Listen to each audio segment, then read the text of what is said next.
baax a baax dañuy daal di wax ci beneenug mbir koo xamante ne ni tey ca diwaanug Italie daal di nay tàng jër ak ay série de manifestation yu metti ba ay gaz lacrymogène ñu daal di ko fay tiire ci kaw askan ba li ko daal di waral waa Italie ñoom ñoo ne doy na sëkk jëm ci li nga xamante ne ab génocide buy am ca diwaanug Gaza te waa Israël yëkkati ko di ko daal di teg ci seenub kaw moo tax ay nit daal di bàyyeekoo ca Rome ca Milan ca Bologne ak fa nga xamante ne moo di ca Genève fa nga xamante ne moom moo di ca Livourno Naples Turin Florence foofee lépp ay doomi aadama nekk ay liggéeykat daal di fay bàyyeekoo ak 60 autres villes d'Italie yoo xamante ni booloo nañu daal di nekk ab mbooloo ni ngeen ko gisee noonu ni ngeen ni tey daal di wàcc ci kaw li nga xamante ne ni moom moo di seenub dëkk la ñu bëgg mooy yuuxu ba ñëpp dégg leen génocide ba nga xamante ne mu ngay am foofee ca diwaanu Gaza Israël daal di bank ay loxoom génn ci li nga xamante ne ni moom moo di massacre bi allah ji rawaan mbooloo mi ni toll Italie ñu daal di génn dem ba force de défense et de sécurité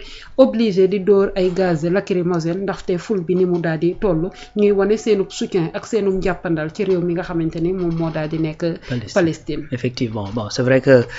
y a même des images yoo xamante ni manifestation bi déborde na am na nag ñu ko waroon gis ba xam ni nakate manifester di toji boutique ak di taali oto du Sénégal dong la mën a am pour ñi nga xamante ni am na certains discours yu ñu daan yëkkati te del xool manifestation dana jeex nit ñi dinañ ñibbi seen kër dem toog sans effectivement problème yu nga dégg fa ne yàq nañ bëtu jàmbur wala damm nañ tànku jàmbur wala nit wàcc bakkanam rot na fa wallaahi lu dëgg donc mi ngi noonu beneen affaire mooy xam nga Italie maanaam seen passé rek waroon naa tax buñ ne Palestine dafa war a am état te Israël arrêté li muy def état bu Italie ne d'accord nañ ci seen passé parce que nag dañoo am passé yu xaw a yëngatu ndax Italie dafa yàgg am ay problèmes et Italie a été sous occupation maa ngi koy rappeler fii keroog au XIIIe siècle dëkk bii di Sicile c'est-à-dire les Français ñoo ko envahiroon te biñ ko envahir dañoo jóg rebellé wu contre les Français dañoo jóg xeex pour que Français yi libérer la Sicile donc boo xoolee également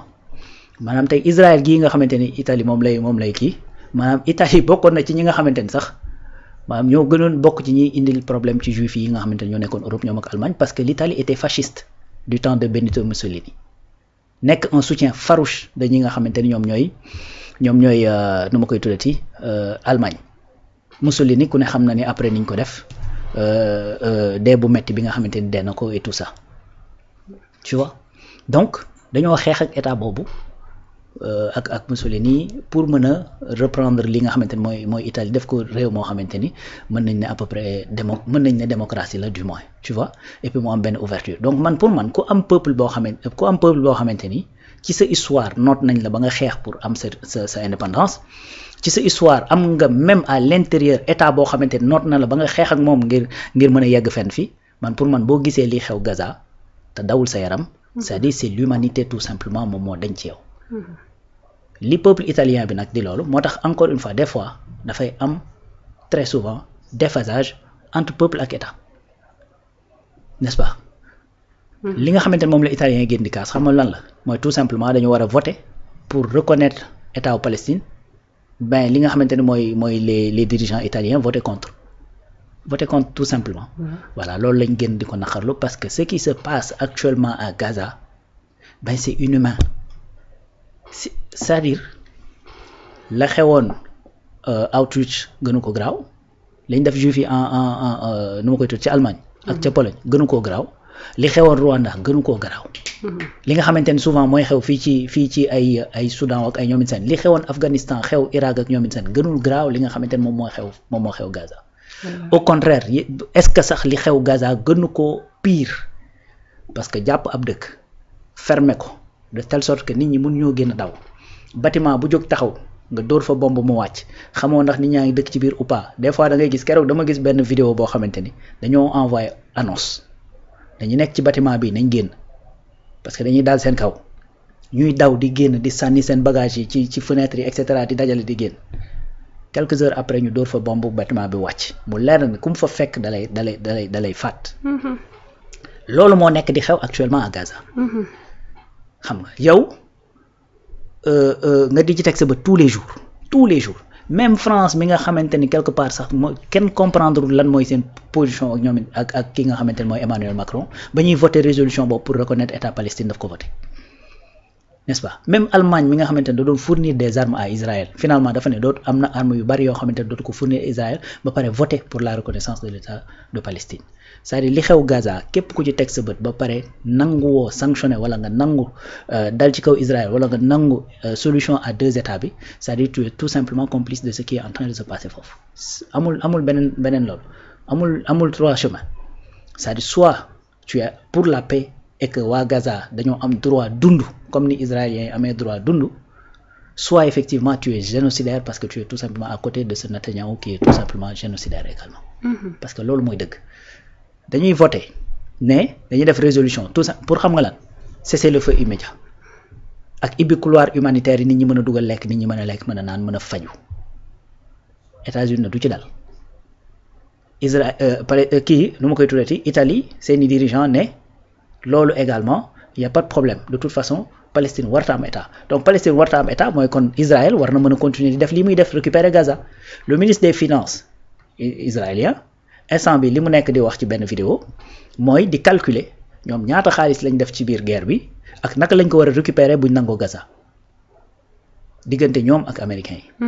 au moment où les gens se meurent au moment où ay xale am na benn xale boo xam ci oto la nekk plus de 372 balles lañ dóor ci oto bi xale bi amul sax 8 ans elle a 6 ans su ma juumul 6 ans xale bu jigéen 372 balles ci véhicule ci oto bi nga xamante ne moom la nekkoon tu t'imagines cette cruauté c'est même inqualifiable. man barki démb yem naa ci benn vidéo boo xamante ni yeggaliwuma ko yu mel noonu c'est parce que lekk bi moo ñëw ñuy dem di leen jox lekk bi soo gisee ni nga xamante ni noonu lañ leen bombardé ay xale ñëpp finalement dañoo dem ba dañ ne parfois même Israël day def loolu maanaam dugal ay kii humanitaire pour que gars yi mën a dajaloo pour mën a jël ci lekk googu ñu mën a dal ci seen kaw. am na boo xamante ne sniper ñoo taxaw fële de l'autre côté gars yi dajaloo pour jël ci lekk ñuy dóor bal ci seen kaw loolu moo fa xew te loolu Israël du tey la ko tàmbali. gis nga son bi Omar Pène di woy Beyrouth nit ñaa ngi fay dee ah. c'était entre Israël mi ak les dirigeants de Hamas. ñi nga xamante ni dañu Hezbollah suma jumul sax ou OLP ñi nga xamante ni dañoo nekkoon fële ca Liban dafa am ñaari camp de réfugiés yu fa nekkoon benn mi ngi tudd Chebra benn bi tudd Shatila à l'époque Ariel Sharon moo nekkoon l'ancien premier ministre également moo nekkoon le nu ma koy tuddati le ministre de la défense suma jumul ou chef d'état-major des armées bu Israël en 82 dafa dem tiim ay camp de réfugiés yoo xam ne ay palestiniens ñoo fa nekk biir Liban non seulement di leen bombarder mais yamu ci mu yónnee des hommes au sol ñu dugg ci biir camp yi ñi yor ay paaka ñi yor ay jaasi ñu def fa ravage li may wax nii c'était en 82. te ba tey loolu moo wéy di am. mais manifestation bi nga xamante ne tey Italie daal di nañu koy def ñoom seen ville yu bari daal di génn wane li nga xamante ne moom moo di seenu naqar ban impact la mën a def ci li nga xamante ni dans le monde ginnaaw ba vote bi nga xamante ne États-Unis nee na du ko daal di voter. di nga ko gisaat feneen gisaat ko feneen et ces manifestations vont continuer Italie moo jël tey di nga ko gis ci yeneen dëkk man maa la ko wax fii di nga ko gis sax aux États-Unis parce que biir États-Unis mi ngi am ay manifestants. barki de moo Ndiaye mais lan la mën a changer. il y a 2000 li mu mën a changer mooy def pression parce que politique ragalul keneen ku dul peuple les hommes politiques n'ont peur de personne d'autre que seen propre peuple parce que ñoo leen di fal ñoo leen di folli c'est tout te quand il y a une révolution et que peuple bi dafa jóg defarlewu Sénégal exemple la ci. waaw exemple la ci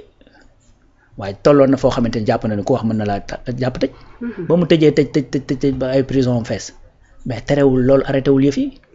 parce que Népal qu'est-ce qui s'est passé internet lañ tëj ak ay réseaux sociaux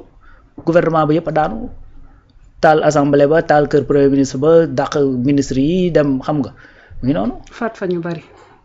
donc après qu'est-ce qui s'est passé le nu ma koy tuddati l'état yi ñu nërmeel le gouvernement et puis ñu defaat beneen gouvernement parce que coow li moo fi nekk wax ji bari mais il y a aucun politique boo xamante ni.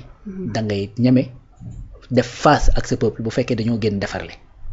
c'est ça la vérité donc pression boobu moo war a am parce que ça a toujours été comme ça dirigeants yi bu ñu dëgëree bopp entêté wu généralement li leen di jëlee foofu mooy un peuple boo xamante ni dafay jóg taxaw tem loolooy xew presque fu baree ci àdduna bi moo xew bërgi dem moo njaay Népal moo xewoon fii ci Sénégal xewoon na ci yeneen kii Italie gii may wax c'est-à-dire c'est le peuple qui est sorti dem attaquer palais bi génne ki nga xamante ni mooy Benito Mussolini traîner son corps ci biti Italie gii ma lay wax donc moo tax man la réew bu fekkee da nga am yenn passé yi man pour man yow yaa war a gën a mën a placer pour comprendre yenn situation yi nga xamante ni dafa am ci àdduna bi et c'est dommage que c'est pas le cas pour les Italiens et j'espère que en tout cas je l'espère et je le souhaite que manifestation yu mel nii yu amee doole nii yu yaatoo nii te réyee nii dana am un peu partout dans le monde ba nga xamante ni gars yi danañ gën a mën a bàyyi xel la nga xamante ni moom moo nekk kii c'est ça la nekk Gaza pour mettre beaucoup plus de pression ci ñi nga xamante ni et lii nag bu fekkoon dafa amoon États-Unis moom je serais encore une fois plus ravi nga xamante ne ñuy jël weer boo xamante ni chaque jour mbedd Amérique yi di fees del ngir effectivement kii nga xamante mooy administration Trump mën a deltu gannaaw ba Benjamin Netanyahu ñu mën a arrêter cette folie dans laquelle ci la nekk. benn nit boo xamante ne moom moo daal di sonle lëmba àddina doon na loo xamante ne Alaaji Rawaan lu doy waar la waaye tamit lu metti la génocide bi nga xamante ne mooy am foofee ca diwaanu ko Gaza sans plus tarder dañuy daal di waxtaanee beneen réew boo xamante ne moom moo daal